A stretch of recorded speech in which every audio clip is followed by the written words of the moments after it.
대한민국 어린이 사망 원인 1위는 교통사고.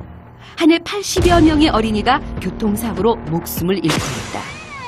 열양군이 쓰러진 이유 역시 교통사고 때문인데, 허리에 메고 있던 태권도띠가 차문에 낀 채로 끌려가고 말았던 것.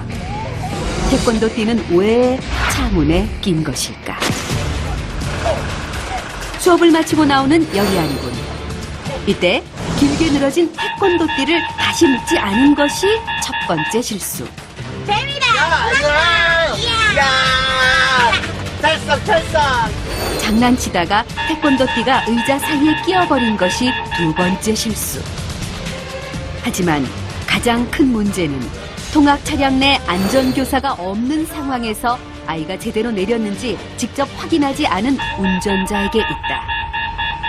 세 가지 원인이 합쳐져서 사고가 나고 말았던 것. 1년에 200건 이상 일어나는 어린이 통학버스 사고. 그중에서도 문끼임 사고로 적지 않은 아이들이 목숨을 잃고 말았다. 그렇다면 옷이 차에 끼었을 경우 얼마나 위험할까? 어린이 등하굣길 교통안전 실험을 위해 전문기관을 찾았다. 온몸을 던져 위험성을 보여줄 마네킹 안전이.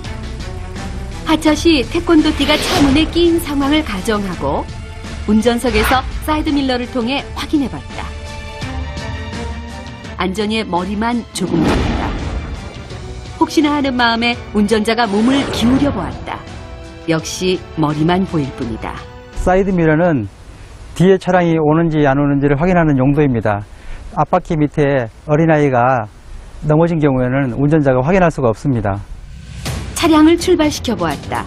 출발하자마자 넘어진 안전. 사이드미러에는 아예 보이지 않는다. 어린이에게 나타나는 사고 유형 중 가방끈이 차문에 끼이는 경우도 많아 실험해봤다. 차가 달리자 상체가 넘어지면서 힘없이 30m 정도 끌려왔다. 절대 있어서는 안 될 사고다. 만약 가방이나 옷 등이 문에 끼었다면 차가 출발하기 전 빨리 위험을 알리는 것이 중요하다. 안전아, 지켜주지 못해 미안해. 운전석에서는 어린이의 위험 상황을 왜 보지 못하는 것일까? 차량의 사각지대를 알아보기 위해 학생들에게 도움을 청했다. 학년별 평균 키를 가진 아이들을 찾아봤다. 근데 너는 어린이가 맞니? 124, 134, 148. 키가 다른 이 친구들이 승합차 곳곳에 서서 사각지대를 찾아줄 예정이다. 키 순서대로 둘씩 짝을 지었다. 가장 중요한 건 운전석에 앉았을 때 룸미러로 아이들이 보이는가의 여부. 차 뒤에 7명의 아이들을 차례로 세워보았다. 먼저 키 124cm의 저학년 학생들이 섰다. 룸미러에는 보이지 않고 보조 후사경에만 살짝 보인다. 148cm의 큰 고학년들은 룸미러에 머리끝만 살짝 보인다. 나이는 어리지만 성인처럼 보이는 어린이는 역시 잘 보인다. 얼굴까지 다 보인다. 차 뒤에 서 있는 어린이는 총 7명. 하지만 룸미러로 보이는 아이들은 고작 3명뿐이다. 자동차 사각지대는 차의 옆쪽에도 있다. 운전석 쪽에 서 있는 아이들은 3명. 하지만 사이드미러에는 2명만 보인다. 조수석 쪽은 어떨까? 사이드미러를 통해 보이는 아이는 단 1명. 마치 숨바꼭질이라도 하는 듯 2명의 어린이는 보이지 않았다. 차 앞에 쪼그려 앉아봤다. 운전석에서는 고개를 내밀어 봐도 보이지를 않는다. 꼭꼭 숨지 않아도 보이지 않는 자동차 사각지대. 자동차 사각지대는 총 6곳. 차체가 크면 클수록 자동차 사각지대 역시 넓고 크다는 사실. 사각지대는 모든 것을 확인할 수 없기 때문에 차체와 어린이가 접촉할 시에는 큰 사고가 따릅니다. 잠깐! 차에 타기 전 문에 끼일 수 있는 것들은 잘 정리해 줍니다.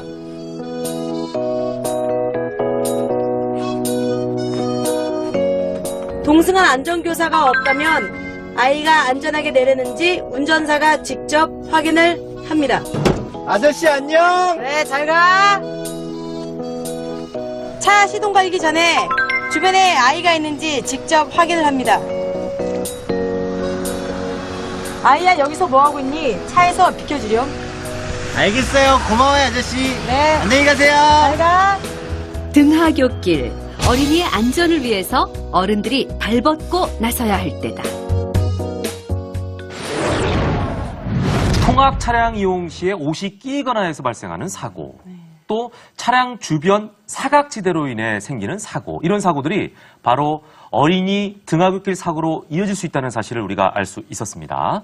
자, 오늘 어린이 등하굣길 교통안전에 도움 말씀을 주기 위해서 한 분 나와 계십니다. 한국생활안전연합 안전지킴이국 이주영 팀장님 오셨습니다. 어서 오십시오. 네. 자, 어린이 등하굣길 교통사고 주로 많이 일어나는 시간이 있을 것 같아요. 예, 그렇습니다. 어린이 교통사고의 39.6%는 12시에서 6시 사이에 발생하고요. 네. 특히 하교 시간인 오후 2시에서 4시 사이에 집중적으로 발생하고 있습니다. 이러한 이유는 등교 시간에는 어린이 보호구역에서 어린이들의 등하교 교통안전 지도를 잘 해주시지만 하교 시간에는 그렇지 않기 때문입니다. 그래서 하교 안전 지도도 신경 써주셔야 될 부분입니다. 네.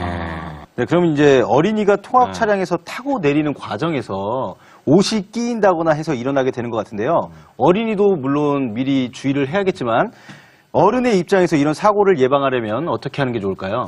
어린이 통학 차량에서는 보호자가 또는 보조교사가 동승하여 어린이의 승하차 지도를 해주는 것이 도로교통법상 의무사항입니다.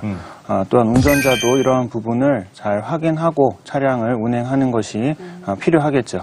또한 한국생활안전연합에서는 5발자국 캠페인을 하고 있습니다. 어린이가 통학 차량에서 하차한 후에 5발자국을 걸어서 안전한 곳으로 이동했는지 확인하고 차량을 운행하는 캠페인입니다.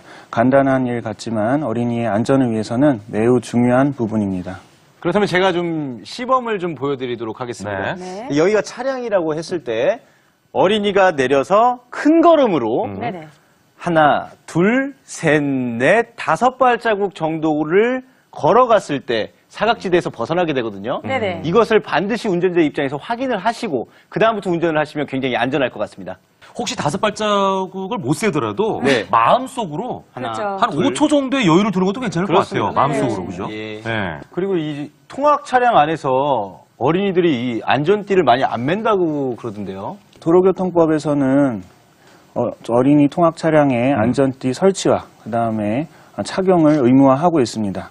그러나 저희 한국생활안전연합이 예전에 조사한 바에 따르면 1,500명 어린이를 조사를 했습니다. 그런데 10명 중 7명의 어린이가 안전띠를 착용하고 있지 않았습니다. 귀찮아하는군요. 예, 이러한 부분은 안전을 담당하시는 교사분들께서도 좀 확인을 해주셔야 되는 부분이고 운전자분들께서도 어린이가 안전띠를 착용했는지 확인한 후에 출발하는 것이 중요하겠습니다. 2015년 1월부터는 도로교통법에서 안전띠 착용을 의무화하고 있습니다. 네. 이 사실 안전띠는 생명띠입니다. 저희가 강조를 많이 하지만 또 귀찮아서 잊는 경우가 많이 있는데요. 조금은 부지런하게 움직여야 될 필요성이 있을 것 같아요. 꼭 매야죠, 그렇죠. 정말로. 예. 아이들이 매지 않는다면 어른들이 직접 매주는 그런 습관도 기르시는 네. 것이 좋을 것 같습니다. 모든 사고는 벌어지고 난 후에는 아무 소용이 없죠. 예방만이 최선입니다. 자, 어린이 등하굣길 안전을 위한 예방책. 위험한 순간 IF에서는 스쿨존에 대해서 알아보도록 하겠습니다. 위험한 순간 IF.